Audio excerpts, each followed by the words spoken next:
આણંદ શહેરના પીવીઆર મોલમાં આવેલા મેકડોનાલ્ડ્સમાં મોડી રાત્રે વિવાદ સર્જાયો। એક ગ્રાહકે આક્ષેપ કર્યો કે તેમણે ફૂડ મંગાવ્યું હતું અને તેને બદલે તેને ભૂલથી નોનવેજ ચિકન પીરસવામાં આવ્યું છે। ગ્રાહકના જણાવ્યા મુજબ આ નોનવેજ ખાધા બાદ તેને આ અંગેની જાણ થઈ, જે બાદ તે રોષે ભરાયો અને આ ઘટનાનો વિડીયો બનાવી સોશિયલ મીડિયા પર પણ તેણે વાયરલ કર્યો છે। તો તેણે વેજ ફૂડ મંગાવ્યું હતું, પરંતુ તેને નોનવેજ ફૂડ આપવામાં આવ્યું અને ગ્રાહકે ફૂડ સર્વિસ અને ગુણવત્તા અંગે પણ ગંભીર સવાલો ઉઠાવ્યા છે। ગ્રાહકે લાગણી વ્યક્ત કરી છે કે વેજીટેરિયન હોવા છતાં તેને નોનવેજ પીરસવામાં આવ્યું અને તેની ધાર્મિક અને વ્યક્તિગત લાગણીઓ દુભાઈ છે, માન્યતાઓને ઠેસ પહોંચી છે। આ ઘટના બાદ સ્થળ પર ઉગ્ર બોલાચાલી થઈ હતી અને સમગ્ર મામલો શહેરમાં ચર્ચાનો વિષય બન્યો હતો।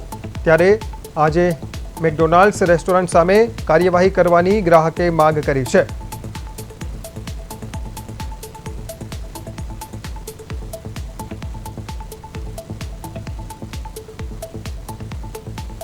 ને નગેટ્સનો ઓર્ડર લીધો આપણે, મેં એમને વેજ ચીઝ નગેટ્સનું કહ્યું, એમણે એવું કહ્યું ચીઝ નગેટ્સ નથી, ખાલી નગેટ્સ છે। મેં પોટેટો નગેટ્સ સમજીને ઓર્ડર કર્યો, મેં સમજીને ખાઈ લીધું। ઘરે જઈને જોયું તો ચિકન નગેટ્સ હતા। આજે 11 હતી, 11ને દિવસે મારો ધર્મ ભ્રષ્ટ કર્યો છે મેં। મતલબ જે બી પ્રોબ્લેમ થઈ છે એમાં એવું છે કે ફર્સ્ટ સરે એક મેક્સિસ વેજ બર્ગર કીધું છે અને એમાં ચીઝી નગેટ માંગ્યા છે। ચીઝી નગેટ તો બંધ થઈ ગયા છે, અહીં ઓનલી ચિકન નગેટ મળે છે। તો એમણે નગેટની મતલબ ડિસ્કસ કરી છે, બટ હવે એમનાથી ચિકન નગેટ છે એ બી બોલવામાં ભૂલ થઈ છે કે ભાઈ સરે કીધું છે કે ઓકે આપી દો, કેમ કે તો એવું કીધું છે।